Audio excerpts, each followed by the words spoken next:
I want to talk to you. I found this book from momsquad.com. It is the 10 Commandments and Voting. It is so good.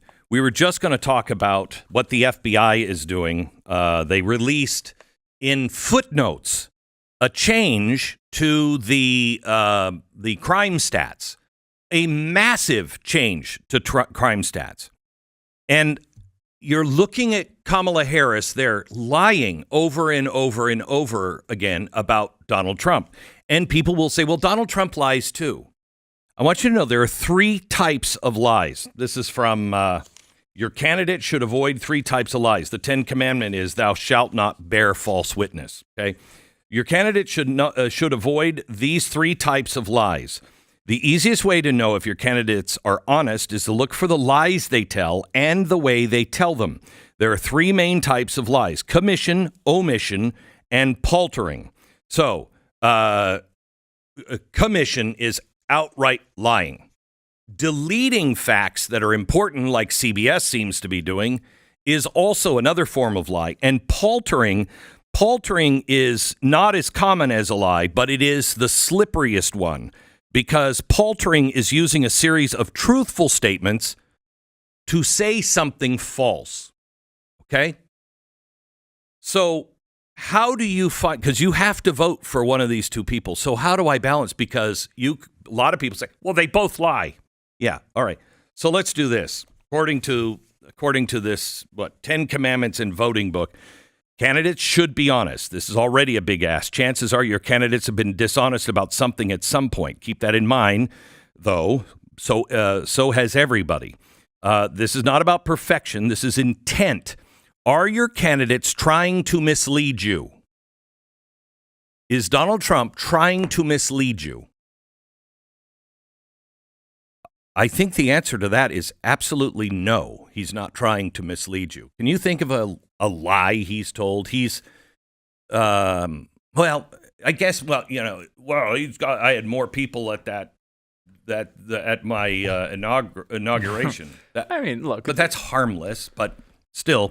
Mm-hmm. Are they trying to be honest? Are their motives honest and pure? Are their policies backed by their belief? That's one I know for sure. Donald Trump's policies are backed by his belief.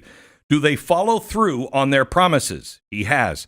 How often are they dishonest? Okay, I want to show you something that this whole system is so corrupt.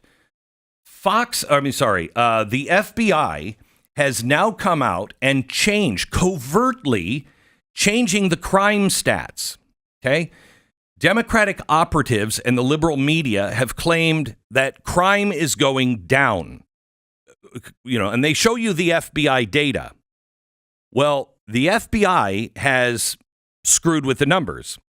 The Crime Prevention Research Center reported that the FBI stealthily changed its crime data for 2022, a year in which cities like Phoenix, New York City, and Los Angeles failed to submit any crime data.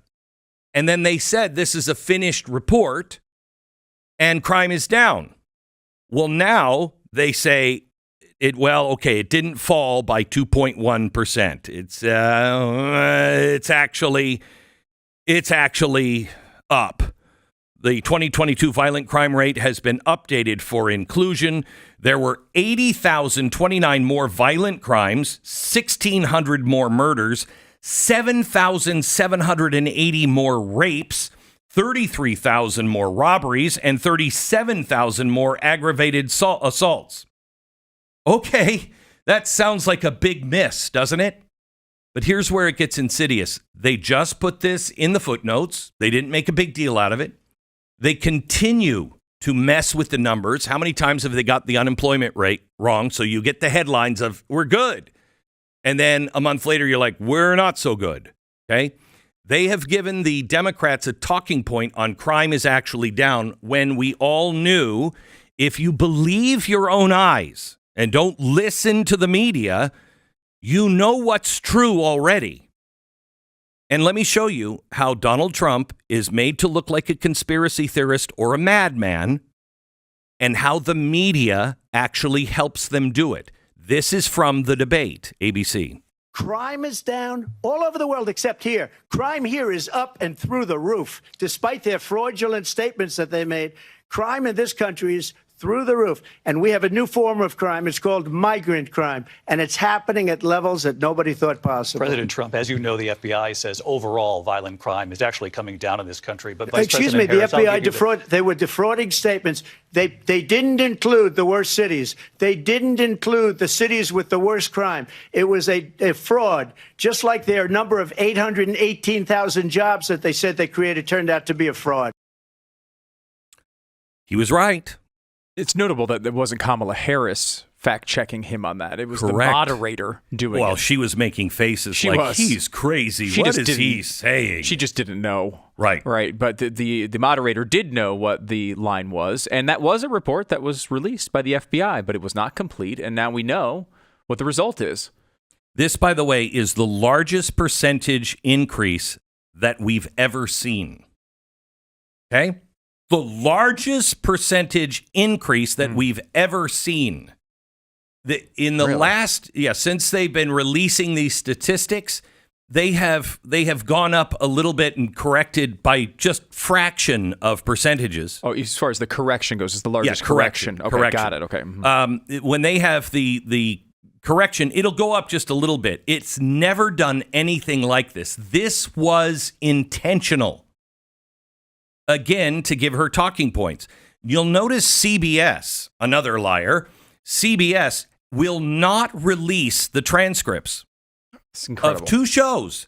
They will not release the transcripts. You know when they'll release them? If they have to, after Donald Trump is elected. Okay? Because they'll be forced to do that. But this is exactly the same thing with the Joe Biden laptop. Nothing to see here, nothing to see here, nothing to see here. Oh, wait, I guess that is true. After the decision has been made, they're holding this for as long as they possibly can get away with it. Why? Because people are voting today. If you had the information that CBS had edited her answer and made her look better by pulling an answer from some other question and putting it there instead of her meandering around in a word salad, would you be less likely to vote for her or more likely to vote for her? Would you trust the media more or less? It's quite remarkable. By the way, here's some good news. The trust in the media is at the lowest ever. And the trust of the Supreme Court is actually up to be higher than it was before the Dobbs decision. So while they're trashing the Supreme Court, people are looking at that argument and going, I don't think that's true. I have faith in the Supreme Court. It went down and now it's back up. I find that interesting and a little bit inspiring. Yeah, that is positive, and you know you get to that point where you watch, I think, people and the media, the way they respond to these things, and you lose faith a little bit. You know, I mean, watching this sort of stuff go on it's really depressing at times. I was watching that interview last night. The way she's so evasive, it really became depressing. But you know, talking about the crime stats situation, that was a media firestorm at the time. That, you know, he's misquoting, because it wasn't just at the debate. This happened several other times, and the fact checking. You have to step in. You have to correct his facts. You know what their spin is now? Why are we talking about 2022 crime statistics? That's way in the past. Mm-hmm. It's way in the past. Mm-hmm. Now, it was important a few weeks ago when she was winning debate points because the moderator made Donald Trump look like he was lying. But now we're at the position where it's like, oh, come on, 2022. Let's look to the future. That's the way it is. Every single time. Every single thing they can do. Yep. And you're just at that point now where they will do anything to get him to make sure he's not in office. Anything they can do to get Kamala Harris in. We're beyond the part where they're going to report on truth. And look, I'm as skeptical as anybody on the mainstream media, but like, There are times where they will report things and they will check a box here or there to say, no, we covered that. We're not in that period. When you're within a month of the election, they are not even going to try to pretend they're doing journalism anymore. It's over. That period in your life is over. This is not where we are anymore. They are now going to say anything they can at every single turn, to the extent that all they're talking about today in this Bret Baier interview is that he was mean. Right? Like nothing, you got nothing out of that. The first adversarial interview and I don't even think adversarial is even fair. No. Put him coming on this show would be adversarial. Yeah. Her coming on this show. Her going on that show is the normal thing candidates do with journalists. J.D. Vance has done 60 interviews like that. Donald Trump has probably done 15 or 20. Kamala Harris has done 1. And the only thing you can come up with was he was mansplaining. That's it. Any possibility of actual coverage is over in this period. The mainstream media is not mainstream media anymore. It is government propaganda. It is an arm of the Democratic Party that is doing propaganda. That's all it is. Next Tuesday, is that the 22nd? Next Tuesday, my book, Propaganda Wars, comes out.